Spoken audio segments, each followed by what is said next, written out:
Hey everybody, this is Matt with TFT Gear. It is South by Southwest 2018. I'm here at the illustrious Maggie Mae's in Austin, Texas on 6th Street, where I've been running front of house sound for years for official South by showcases. I thought this would be a really good opportunity to show you guys what we're using for front of house and do a quick review of the Allen & Heath Q series. Now upstairs on the deck, this is the largest stage we have. It's a Q32. Downstairs and in the Gibson room, we have Q24s, which are almost identical, except they just have a smaller channel count. I've been using Allen & Heath for years. I love their analog boards. I had a GL 2500 that I used forever, and it's Allen & Heath, so you know it's going to be quality right out of the gate. We're moving into the digital era, and every board is going to be a little different from every manufacturer. It's not quite as uniform as it once was. So let's take a look at the Allen & Heath Q32. We start off with Allen & Heath preamps, which, as I mentioned earlier, Allen & Heath has a quality sound. I really like the sound of the preamps. It just sounds clear and full. There's no issues there at all. On the surface, it's 32 channels across the front, and then you have all sends on fader, right? So you have all your mixes on the right side for your stage mixes for monitors. It makes it really easy. You just push the button for mix 1. That's stage right monitor.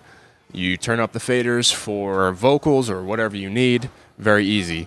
Effects also, you have soft keys on the side that bring up sends on fader for the effects. So effects 1, I keep a reverb. Effects 2, I keep a delay.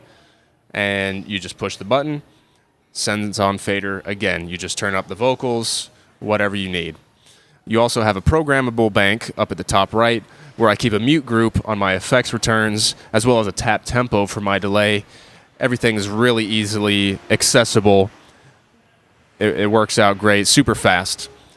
Another great feature about the Q series is the graphic EQ. The 32 does it a little better because it has 32 faders. 24 does it as well, just you have to do it in 2 pages. So here, if you have your left-right selected, and then you hit your graphic EQ button, it turns all your faders into a graphic EQ, 32 band. It's really great, and then each LED shows you that frequency and whether it's peaking or not. Now there's a Q drive up the top right. They call it a Q drive. It's just a USB port. It's one of the best features about the Q series because you can actually multi-track with just a USB drive. With a thumbstick, we're actually using an external hard drive to record the audio for this. I'm going through the Allen & Heath right now. Multi-track, 32 channels, it's great. Other boards in this price range, you have to have a DAW or some kind of external recording software or device, maybe a Cat5 to a computer, something like that, in order to multi-track. This makes it super easy if you just want to record a song or a set of a band. Plug in your drive, navigate to the window, press a button, you're good to go. Really easy. Now with all digital boards, or with most digital boards, they're doing a channel strip up here at the top, universal channel strip, that makes doing things like EQ, compression, high pass, everything super easy. Select the channel and you have your gain, high pass, 4-band parametric EQ, you have a gate, you have a compressor, and then you have the pan controls. It's all right there. It's really easy, super simple to get to. Not as fast as an analog board because the analog board, it has a channel strip for every channel, obviously. You don't have to select anything that you're messing with.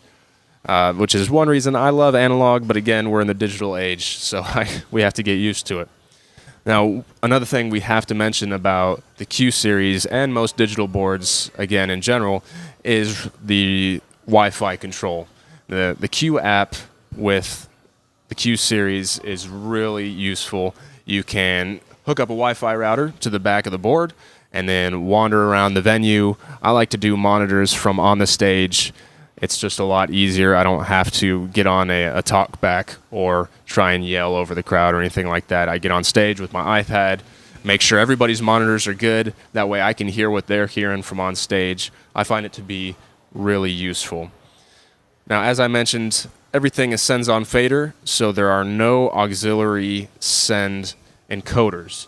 I prefer to have the encoders available sends on fader. Most of the time it's faster, but if I want to select one channel, like a vocal, and just see all the effects that it's sent to, I prefer to have aux sends available to where I can see them.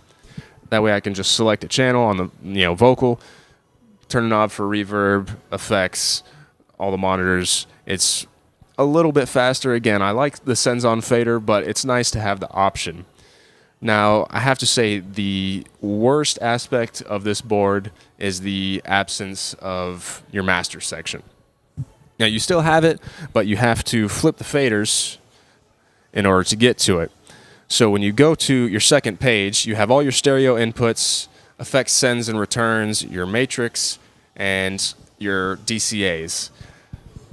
I really like to use DCAs when I'm mixing live, and it just becomes a little too slow, a little too cumbersome to come over here, flip to my other page, and then turn up a DCA for drum groups or vocal groups or, synth. I do a lot of stuff with stereo synth. I'll have 8 DIs going at a time.